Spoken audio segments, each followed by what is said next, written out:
สัมมาสัมพุทโธภะคะวะพุทธังภะคะวันตังอะภิวาเทมิสวากขาโตภะคะวะตาธัมโมธัมมังนะมัสสามิสุปฏิปันโนภะคะวะโตสาวกสังโฆสังฆังนะมามินะโมตัสสะภะคะวะโตอะระหะโตสัมมาสัมพุทธัสสะนะโมตัสสะภะคะวะโตอะระหะโตสัมมาสัมพุทธัสสะนะโมตัสสะภะคะวะโตอะระหะโตสัมมาสัมพุทธัสสะพุทธังสรณังคัจฉามิธัมมังสรณังคัจฉามิสังฆังสรณังคัจฉามิทุติยัมปิพุทธังสรณังมิทุติยัมปิธัมมังสรณังคัจฉามิทุติยัมปิสังฆังสรณังคัจฉามิตติยัมปิพุทธังสรณังคัจฉามิตติยัมปิธัมมังสรณังคัจฉามิตติยัมปิสังฆังสรณังคัจฉามิที่เหลือหายใจเข้าหายใจออกสองเบื้องขึ้นอีกข้างไว้เวลาขึ้นนิดนึง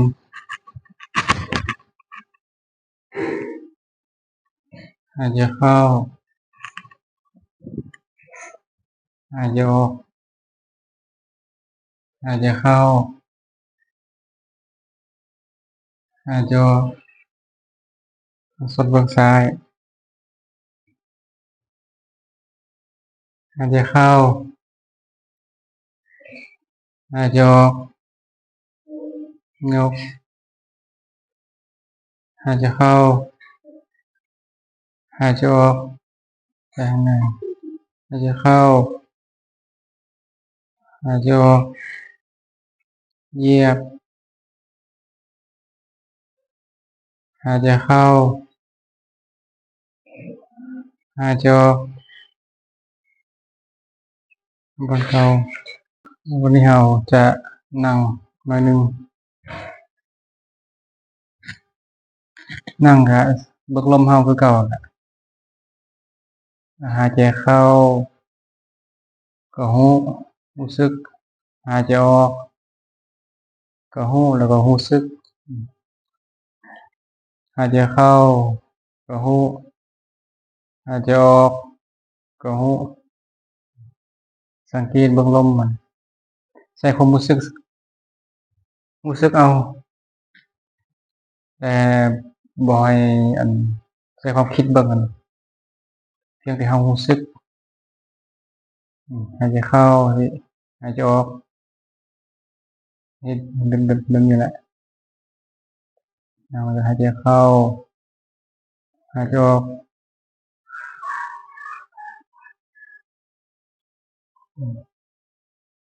เข้าใจอ่ะเสื้อสไปเดอร์แมนเนี่ย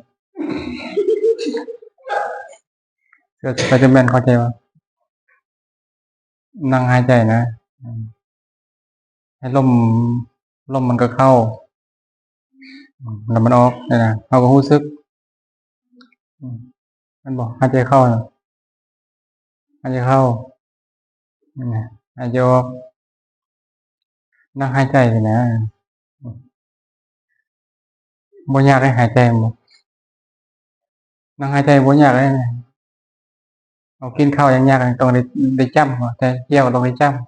ำต้องยกขึ้นมาต้องได้จ้ำเอามาใส่ปากก็ต้องได้ย่ำกว่าสิกินได้แต่นั่งนี่ก็นั่งธรรมดานะ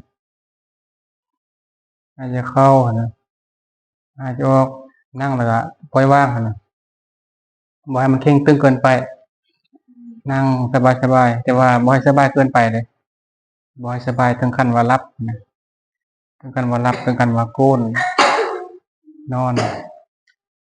นั่งสบายๆสบายๆแล้วก็หายใจเข้าหายใจออกหายใจเข้าหายใจออกแบบนี้เนาะถ้าเข้าใจแล้วเราก็เฮ็ดเลยบางอย่างน่ะเรานั่งบ่จำเป็นต้องคมจังซี่เด้อคือบ่ให้เคร่งอะนะบางคนนั่งแบบบังคับปานว่ามีคนมาบีบนี่นั่งธรรมดาสบายๆถ้ามันบ่อยากหลับก็บ่จำเป็นต้องหลับเอามือตาจังซี่ก็ได้แต่ว่าบ่ให้เลี้ยวพุ่นเลี้ยวพี่ก็มือตาจังซี่ก็หูลมนะ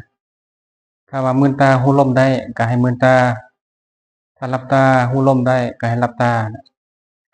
ประเด็นสำคัญคือลมอย่างเดียวหูลมอย่างเดียวหายใจเข้าหายใจออกแบบนั้นเด้อ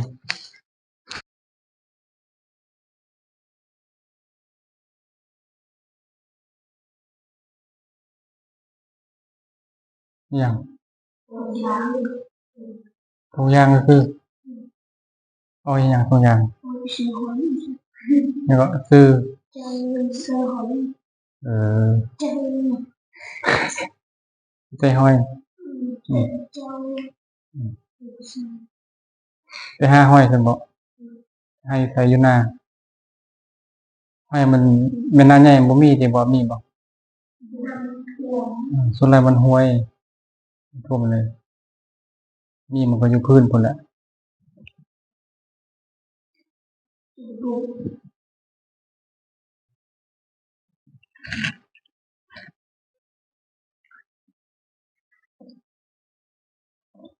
อยู่เฮือนเวลาว่างเขาก็นั่งอยู่บ่บางทีนั่งถ้าเขานั่งได้เขาสงบได้นี่มันจะมีข้อดีนะหลายอย่างเดะสมมุติเราเบิ่งลมเนาะหูลมนี่1พยาธิบ่ค่อยเป็นพยาธิเลยหายว่าบ่ได้เป็นพยาธิจักเทื่อเลยถ้าเป็นมาเนี่ยบ่ได้เป็นหยังสบายแต่ผู้ที่อยู่ใกล้ครูบานี่เป็นหมดอืมผ่าตัดหมดบ่สบายหมดอืมหมอนที่เวียงจันทน์ก็ไปผ่าตัดแล้ว2-3คนผ่าตัดอยู่กับลมหายใจนี่ได้พยาธิบ่ค่อยมี1 2นี่สายตาจะดีแสงตานี่เราสามารถเบิ่งผิดแล้วก็เบิ่งใกล้ได้ก็คือซูมไปสายตาแจ่มใสดี2เลย3นี่ร่างกายของเราน่ะจะบ่กระสับกระส่ายรู้บ่กระสับกระส่ายมันหยังหมายถึงว่ามันบ่ร้อนรุ่นนะมันบ่อึดอัดมันบ่ทั้งในทั้งร่างกายนี่มันบ่นั่นน่ะมันจะสงบนิ่งอะนะจะบ่คันบ่เกาบ่จังซี้นะมันอยู่ซื่อๆคือที่บังอะนะบ่คือพระที่บังอะส่วนนั้นมันจะเป็นแบบนั้นถ้าอยู่กับลมได้เลยมี3อย่างนี้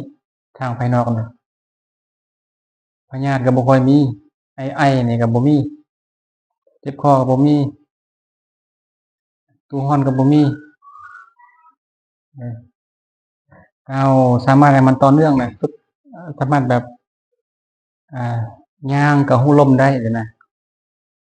นั่งก็รู้ลมได้เว้าก็ยังรู้ลมอยู่ครูบาเว้าก็รู้ลมเหมือนกันบ่ได้ลืมลมเว้าก็ยังลืมเว้าก็ยังรู้ลมอยู่ไม่ได้จะหัวจะโอลมจะกินข้าวก็ยังรู้ลมอยู่นะไปเข้าห้องน้ำก็รู้ลมมานั่งขี้รู้ลมอยู่อืมต้องรู้ลมเด้ถ้าชำนาญพอเด้อาบน้ำก็รู้ลมอยู่อืมในร่างกายเรานี่ ไอ้จมูกกันเนี่ยบ่มีเนาะกันคือปัญญาหนึ่งคือปัญญาบ่มีบ่ค่อยมีนำเขาสองนี่สายตาดีสามนี่ร่างกายเรามันจะบ่กวนกระวายนะมันจะสงบเย็นได้อันนี้ภายนอกเลยเรื่องของร่างกายบัดนี้เรื่องจิตใจกันมันจะสงบคือกันใจสงบนะใจมันดิ้นรนนะร่างกายดิ้นรนเป็นทุกข์มันยังบ่หนักเท่ากับใจเลยใจที่มันดิ้นรนนะใจที่มันมีความกระวนกระวายในใจนี่มันหนักหนักที่สุดส่วนร่างกายมันธรรมดาเจ็บร่างกายมันธรรมดาเลยบ่ได้หนักปานใดแต่ว่าถ้าเจ็บใจนี่มันหนักบอกกระวนกระวายในใจมีอารมณ์คุนเคืองในใจนะผมอารมณ์ทางในใจพุ่นน่ะมันจะหนักกว่านี้แต่ถ้าเบิ่งลมได้มันสามารถระงับได้เวทนาทางใจนะคือความรู้สึกทางใจนะมันจะระงับมันจะเย็นได้ข้อดีของมันเด้มีหลายอย่างข้อดีเขาเบิ่งลมซื่อๆเด้เบิ่งลมซื่อๆรวยได้เด้รวยได้เองบ่นั่งซื่อๆก็รวยอืมมันเป็นเหตุอืมพยาธิก็บ่มีทางภายในและภายนอกเสริมเข้ามาอีกก็รวยเป็นคนรวยนะคนมีฐานะนะฐานะเฮ็ดอันใดก็ได้ตามปรารถนาผู้ยังขัดข้องขัดข้านะไปทางใดก็ดีนั่นแหละอันนี้เป็นเรื่องภายนอกเรื่องการเงินการงานการทำเฮียนก็ดีเอาสำนาญได้เด้ลมไปเลยมีความรู้เลยมีปัญญาหลายคิดก็บ่ทันคิดก็ออกคิดออกคือมันดังอยากรู้หยังก็สามารถรู้ได้ว่าซะรู้ได้หมดเข้าใจได้หมดอันนี้ส่วนของการรู้ลมเด้ถ้ารู้ลมได้นี่ถือว่าสามารถดับทุกข์ได้หมดเอารู้ลมเลยลมเนี่ยบ่แม่นของธรรมดาเด้เอาลวงข้ามมันซะจริงๆมันเป็นของใหญ่เป็นของสุดยอดแล้วลมเนี่ยเห็นบ่ถ้าบ่มีลมเด้ตายอืมตายแม่นบ่สไปเดอร์แมนขาดลมอย่างเดียวเนี่ยตายหมดเลยแม่นบ่หรือว่าถ้าขาดลมยังมีชีวิตอยู่บ่มี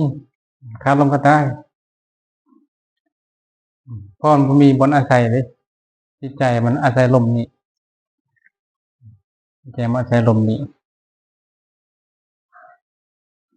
อันนี้เฮาอยากให้จิตใจเฮานี่มันมีความสุขมันดีจังซะเฮาก็ต้องอาศัยลมคือเก่าอาศัยลมเห็นลมรู้ลมรู้ลม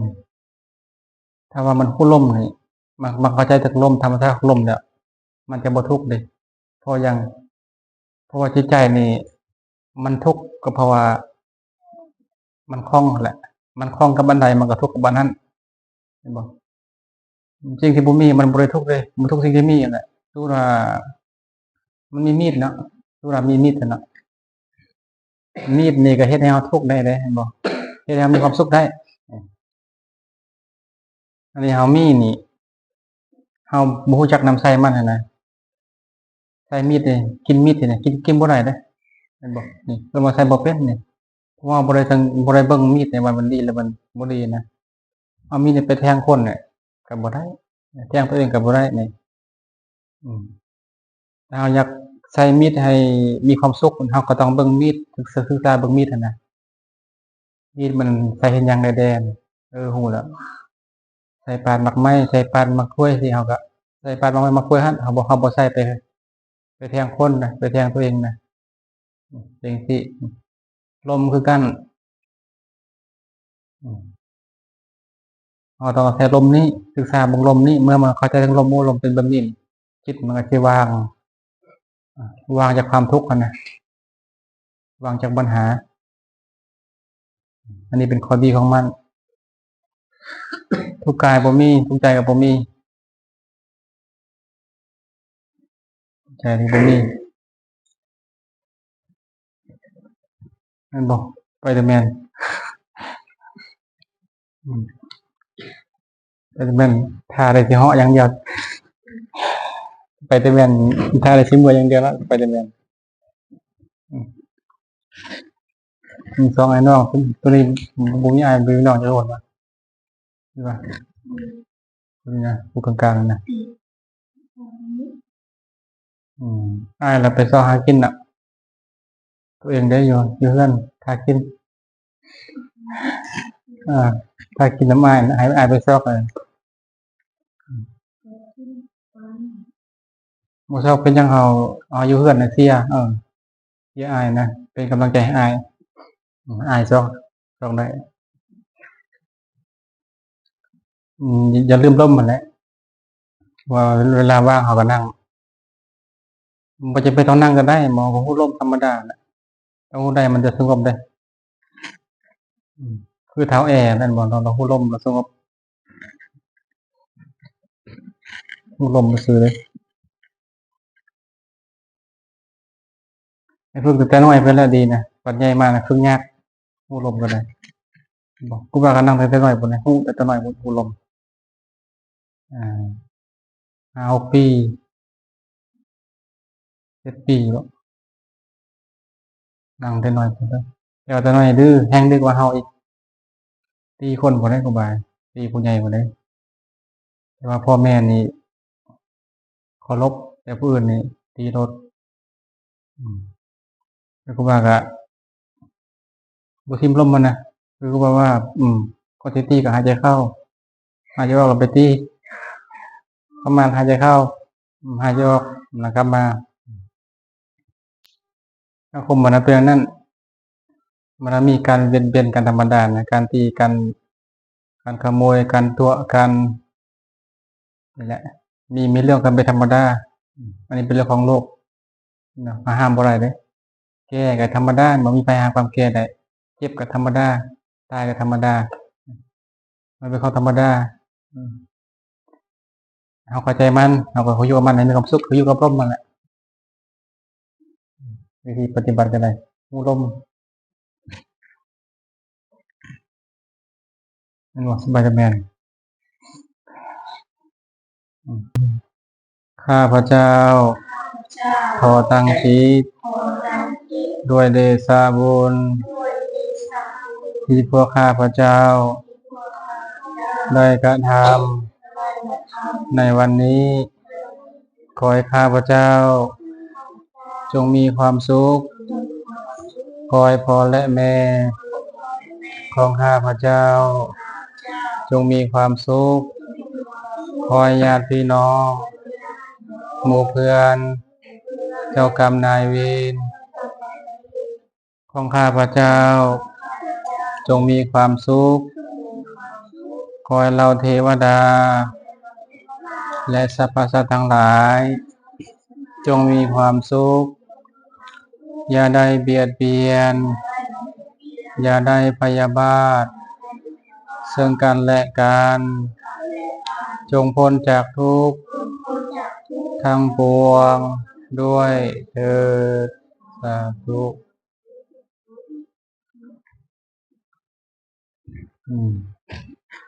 เตรียมเมื่อสไปเดอร์แมน